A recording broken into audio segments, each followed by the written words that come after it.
Pas à tous, ici Udina Doboseke, qui veut dire dans le langage de la magie, en kaouti, celle qui transmet la magie. Donc je fais cette vidéo brève, justement pour parler d'un profil de magie, justement. On doit détailler des profils de magie. Je vais commencer par celui-là. Ce profil de magie, c'est celui de la magie de l'eau. Moi, mon élément qui me guide, c'est l'eau. Donc, pour avoir justement mon inspiration, pour avoir ma force qui va ensuite me permettre de faire des incantations puissantes, il me faut de l'eau. Donc, le premier moyen, donc, il faut déjà que je me plonge dans l'eau, qui pour nous tous est une divinité et qui va m'apporter son savoir. Donc, d'autres personnes sont connectées à la terre, donc ils auront une magie en rapport avec la terre, ainsi que d'autres avec l'air. D'autres personnes, ce sera plus par le feu. Donc, quand on veut utiliser la magie de l'eau, donc c'est bien d'utiliser la technique du verre programmé. Donc, vous écrivez ce que vous désirez, vous le trempez dans un verre d'eau, vous le laissez maturer. Ça peut être plusieurs jours, 7 jours ou 9 jours. Et ensuite, vous buvez cette eau. Cette eau est imprégnée de toute la magie de ce que vous avez écrit. Ensuite, vous pouvez rajouter à cela, pour que ce soit encore plus puissant, des incantations.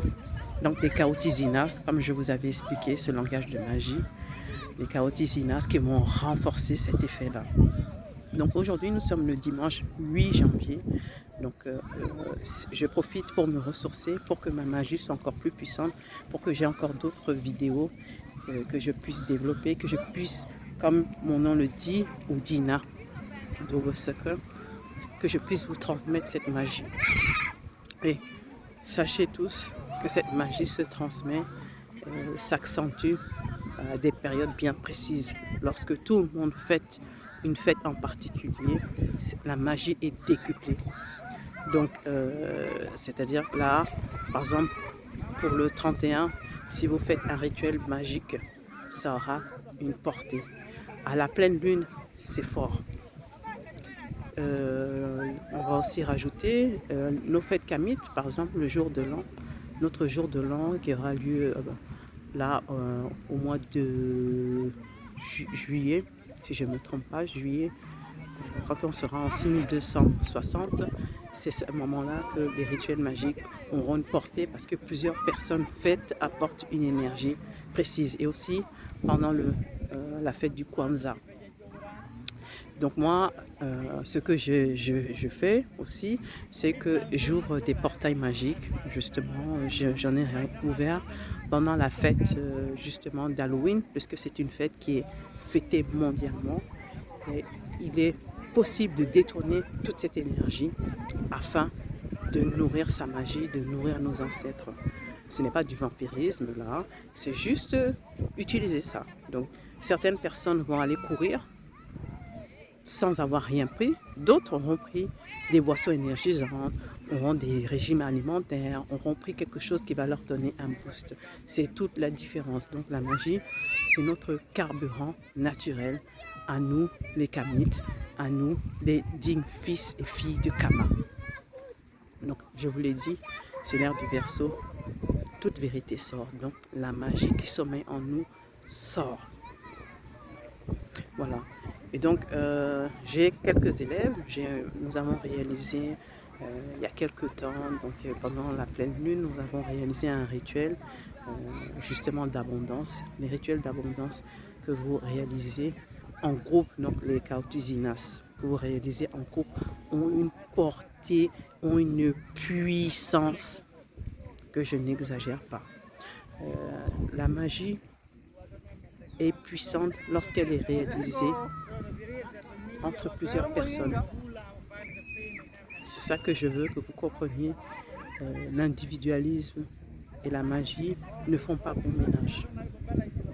La magie se répand à travers une communauté, à travers des gens, à travers des familles, à travers des groupes. Donc lorsque j'ai réalisé cette magie, c'était justement hier, avec un groupe d'élèves. c'était pour qu'on accède à notre potentialité, à notre succès, à notre abondance en termes de communauté, à notre prospérité, en termes de communauté kamite et puis aussi communauté africaine. Et donc, j'ouvre des cours de magie pour ceux qui sont vraiment intéressés. Je fais ça en présentiel. Je suis désolée, mais ce sera sur Mayotte, c'est là où je me trouve. Et c'est une terre qui est fertile en magie. Donc, je suis à Mayotte, qui est une terre fertile en magie. Donc, il y a des terres arides en magie, où la pratique de la magie est très difficile. Et il y a des terres fertiles où dès qu'on fait le minimum, c'est possible. Donc il y a aussi des terres qui sont mixtes. Ça dépend, ça peut pencher d'un côté ou de l'autre. Donc je suis ici à Mayotte, où c'est très très fertile. Et comment accéder à cette magie qui est tout autour de nous, que des personnes sont incapables de voir de par notre programmation actuelle. Il suffit tout simplement de le demander. Il suffit de marcher pieds nus sur cette terre et de demander à absorber toute cette magie qui est là autour de nous. Et aussi, je réalise des rituels, des incantations pour vous permettre d'accéder à votre potentiel magique. La magie et la peur ne font pas bon ménage. Si vous avez un sentiment de peur, ce n'est pas la peine de pratiquer la magie. Je sais que dans nos communautés, il y a d'énormes connotations péjoratives sur la magie. C'est fait exprès. C'est pour pas qu'on ait accès à notre puissance. Toutes les autres communautés utilisent leur magie pour réussir, mais nous sommes la seule communauté à l'utiliser pour nous détruire entre nous. Donc, dans le business, il y a de la magie, je vous le garantis. Dans la science, il y a aussi la magie. Dans tout ce que vous faites, il y a la magie. Mais la magie, qu'est-ce que c'est la magie? La magie, c'est avoir cette capacité de transformer un message de l'au-delà, du monde invisible, et de le manifester sur notre planète Terre. Donc, ça n'a rien de très sorcier. Donc, ce n'est pas très sorcier, tout ce qui est magie. Il suffit juste d'avoir confiance. Donc, je suis sur la plage du Faré. Donc, je vais bientôt vous laisser. Je vous montre un aperçu de cette beauté qui est autour de nous. Il y a ma fille qui fait des grimaces. Regardez comment c'est beau.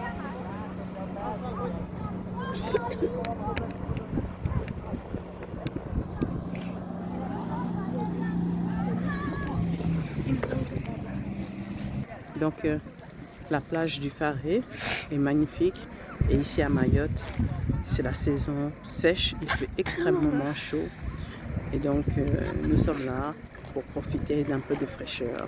On va pique-niquer, on profite de la vie, tout en se ressourçant et n'oubliez pas aussi l'importance de notre soleil qui doit nous taper dessus pour nous recharger, qui nous permet de puiser toute notre force. Alors, on va se dire au revoir. À bientôt.